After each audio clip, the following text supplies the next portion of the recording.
Ada pertanyaan mendasar di banyak pikiran masyarakat, yaitu apakah kebijakan luar negeri kita saat ini sudah yang terbaik untuk bangsa dan negara? Apakah miring ke satu penjuru ke Tiongkok melanggar kebijakan bebas aktif dalam politik luar negeri? Apakah meledaknya COVID saat ini masuk kategori gelombang kedua? Seluruh Jawa Bali merah catatan penyebaran COVID-nya.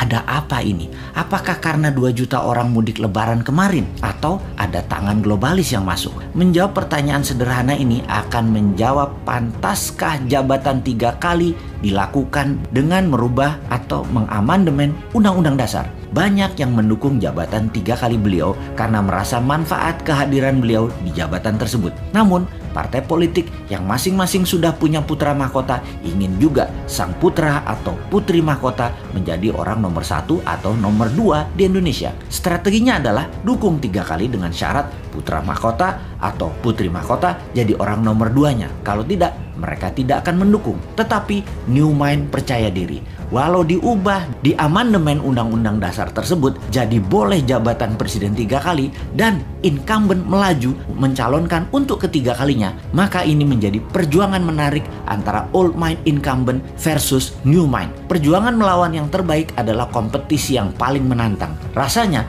kalau ini terjadi, boleh 3 kali pasangan Pak Jokowi Prabowo atau Jokowi Puan adalah posisi incumbent. Dan New Mind dengan PD-nya akan mengatakan, saya lawan, saya maju, saya berminat untuk mengalahkan Old Mind. New Mind posisinya pasti tidak akan ke obor Tiongkok, tidak ke B3W-nya G7. Semua diakomodir, tapi kecil aja, secukupnya. Namun yang mayoritas adalah kekuatan bangsa sendiri. Kekuatan bangsa sendiri artinya sejarah berhutang panjang oleh pakar ekonomi kelas dunia katanya akan berakhir. Produk dalam negeri, domestic direct investment, dan kebijakan produk pengganti impor, anti fossil oil, dan mendukung energi terbarukan, serta baterai akan mendominasi ke depannya. Kita urai sedikit apa yang akan terjadi 4 tahun ke depan di dunia. Dalam pertemuan G7 Juni 11 sampai Juni 13 tahun ini 2021 yang dihadiri 7 kepala negara, di mana yang hadir semua tidak ada yang menggunakan masker, hadir dengan pesawat pribadi masing-masing,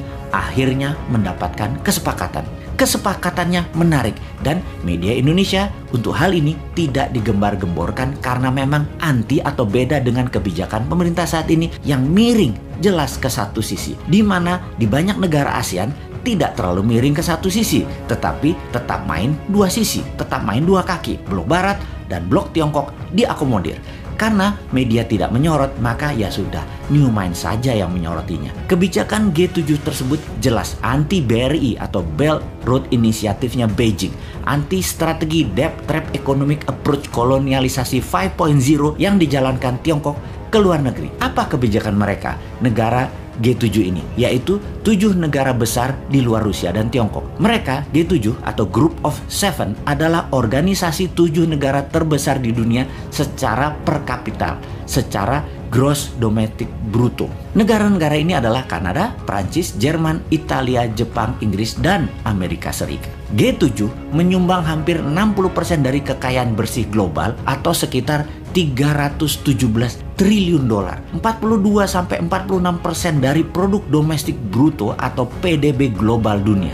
Sebagian besar anggota adalah kekuatan besar dalam urusan global dan memelihara hubungan ekonomi, militer, dan diplomatik secara erat dan saling ikat. Pertemuan di kota kecil Cornwall, Inggris ini melahirkan B3W yang artinya Build Back Better World, yaitu dengan menganggarkan dana sebesar 43 triliun dolar atau 10 kali dari anggaran obor Tiongkok yang nilainya 4,7 triliun dolar yang hanya untuk membiayai produk negara mereka sendiri yang produk akhirnya dipasangkan di negara koloninya. Yang menarik adalah B3W akan membangun negara kedua dan membangun negara ketiga dunia yang pro demokrasi murni. Ini syarat yang berat. Berat sekali bagi negara yang mau membangun negaranya bergabung dengan B3W ini. Mudah-mudahan Indonesia termasuk kategori negara demokrasi murni ya.